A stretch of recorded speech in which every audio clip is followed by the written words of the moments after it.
We are just weeks, if not days away from a major Supreme Court ruling on abortion rights. Yeah, senior Washington reporter Devin Dwyer is here with a look at the young faces behind the anti-abortion rights movement. Hey, TJ and Amy, as you know, opponents of abortion rights have been laying the groundwork for this moment for years. And this spring, ahead of the Supreme Court decision, we caught up with a group of younger Americans who say they're ready to ring in the post-Roe generation.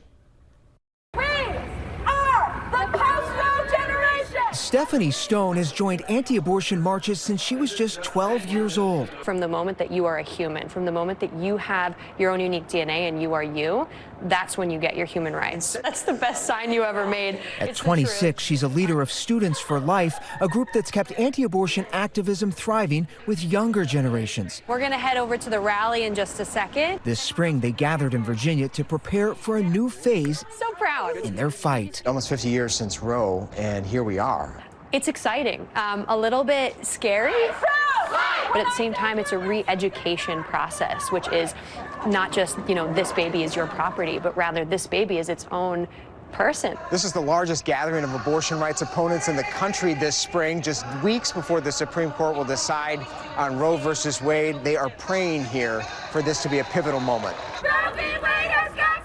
Abortion is the human rights violation of our generation, of our lifetime. That's the thing that we need to fight against. Lauren, Jesse, Christian, and Savannah, all members of Generation Z, say they plan to lobby state legislators if Roe falls. And we're now finally at that tipping point, I think, where enough Americans, at least for the late-term abortions, can, without question, say, this is definitely wrong. I mean, about 70% of Americans still think Roe should stand. Their immediate gut reaction is yes, because they don't want to say no. They don't want to seem like they're against women's rights, but they also don't realize the gravity of Roe v. Wade. A victory at the Supreme Court would follow years of carefully coordinated strategy. There were decades of kind of chipping away at Roe, which have softened it for this final blow. Abortion opponents staging marches across America since 1974.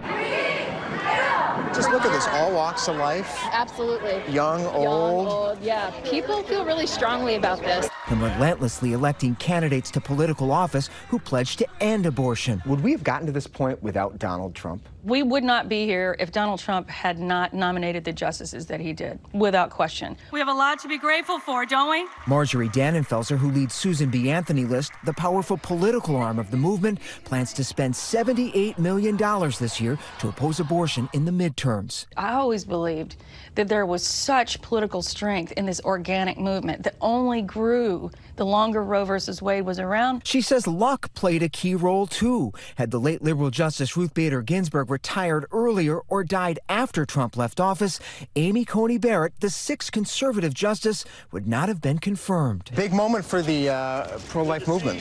It is. It is. Red states have been racing to enact new abortion restrictions, with some even considering limits on the morning after pill and fertility treatments. Millions of women rely on IVF in this country to get pregnant. Yeah. And you're saying that needs to be reconsidered? I'm going through my own things right now with this as well, but ultimately, I don't think there's ever a justifiable reason to create an embryo and then discard it. Nobody wants that. I can guarantee you there is not going to be a pro-life presidential candidate that says, I want to take away your IVF. It's not going to happen. Millions of American women are unconvinced, outraged and alarmed by what could come, vowing to fight back at the ballot box. We've reached a point in our history where we just cannot go back. If they don't believe in abortion, they don't have to have one. Right. It's that simple. They can stay in their living room. Get out of mine. Stephanie Stone insists the fear that abortion will be outlawed entirely is overplayed. We obviously would want to abolish abortion and protect life from the moment of conception, but we're going to work in each state to do that in different ways.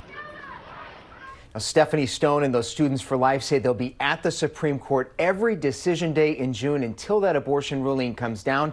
TJ and Amy, as you know, this movement has a lot of momentum, but the battle for consensus on abortion clearly has a long way to go. Amy and TJ? It certainly does. Senior Washington reporter Devin Dwyer, thank you very much.